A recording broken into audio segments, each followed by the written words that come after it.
aujourd'hui, c'est des bénévoles de l'association du comité départemental qui œuvrent pour justement ramasser un maximum de déchets dans la Vienne. C'est une action pour sensibiliser, qui en appellera peut-être d'autres. L'objectif était de faire une première et de montrer aujourd'hui l'attachement des plongeurs à la Vienne. On a souvent ce genre d'opérations qui se font sur le littoral, en mer, etc. On s'est demandé où est-ce qu'à notre petit niveau on pouvait agir et puis on s'est dit pourquoi pas la Vienne. Les plongeurs généralement montrent de belles images sous-marines et là aujourd'hui on va peut-être montrer de moins belles images sous-marines, mais c'est important qu'on le fasse, je pense. On savait qu'au niveau de ce pont-là il y avait vraiment du travail à faire, puisque vous allez voir, ils vont sortir des petites choses sympathiques. Donc on a ciblé ce pont-là parce que c'est facile d'accès, on peut se mettre à l'eau facilement, il y a des accès pompiers s'il y a besoin. On peut être sur le pont aussi. Les berges se prêtent bien puisqu'elles sont aménagées. Après, ça ne veut pas dire qu'on n'en fera pas d'autres s'il y a besoin. C'est la première.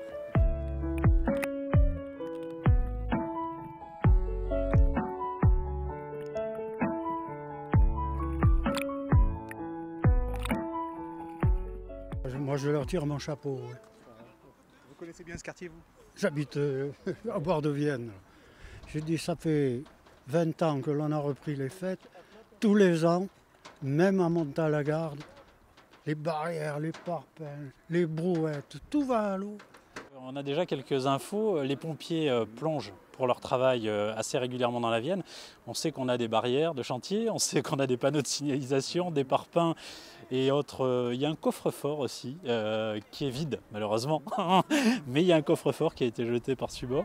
Et donc voilà, donc ça va être ça et des détritus en tout genre, du plastique, beaucoup de plastique malheureusement parce que le plastique se dégrade très lentement.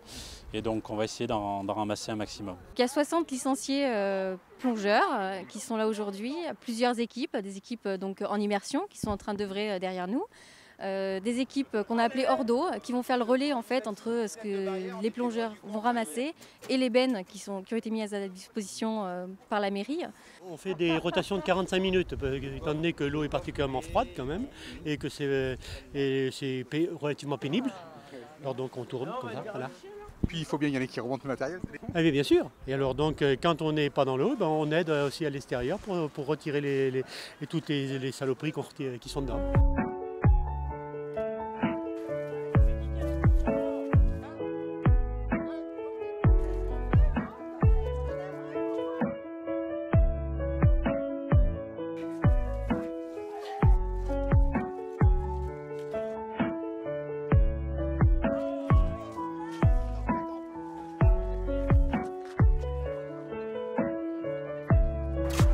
Là, monsieur le maire, il va voir qu'il lui manque du matériel.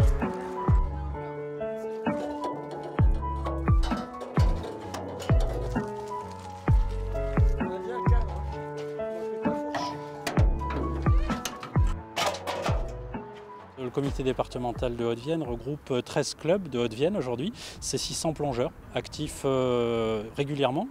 À cela s'ajoutent des occasionnels, mais des licenciés. Aujourd'hui 600 personnes qui pratiquent déjà tous les jours de la semaine dans les bassins de la ville et des environs pour s'initier. Et derrière peuvent progresser et passer les brevets. Il y a différents brevets, niveau 1, niveau 2, niveau 3, qui permettent d'évoluer à des profondeurs différentes et d'aller bien sûr en bord de mer voir les poissons. C'est le Graal pour les plongeurs, mais c'est toujours un bon début de démarrer en piscine pour s'habituer au matériel et donc du coup profiter après sereinement sans être justement gêné par le matériel.